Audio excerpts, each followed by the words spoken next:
আসসালামু আলাইকুম বন্ধুরা, সবাই কেমন আছেন? আশা করি ভালো আছেন। আলহামদুলিল্লাহ, আমিও ভালো আছি। হবিগঞ্জ হাওয়ারে চলে আসলাম লোক নেওয়ার জন্য।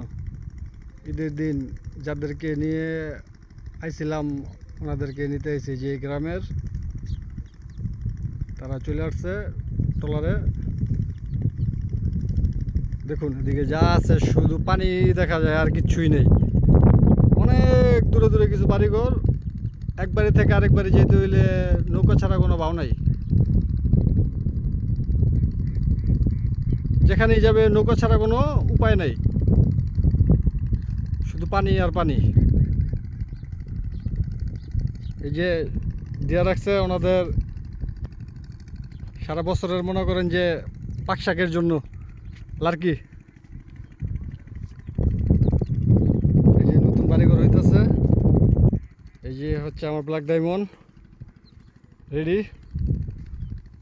ওনারা আসলে আইসা পড়ছে অলরেডি। এখানে আসলাম বাতাস খাওয়ার জন্য। বাতাস খাইলাম, আপনাদেরকে খাবারের একটা ভিডিও দিতে পারলাম। অবশ্যই কমেন্ট করবেন কেমন লাগছে।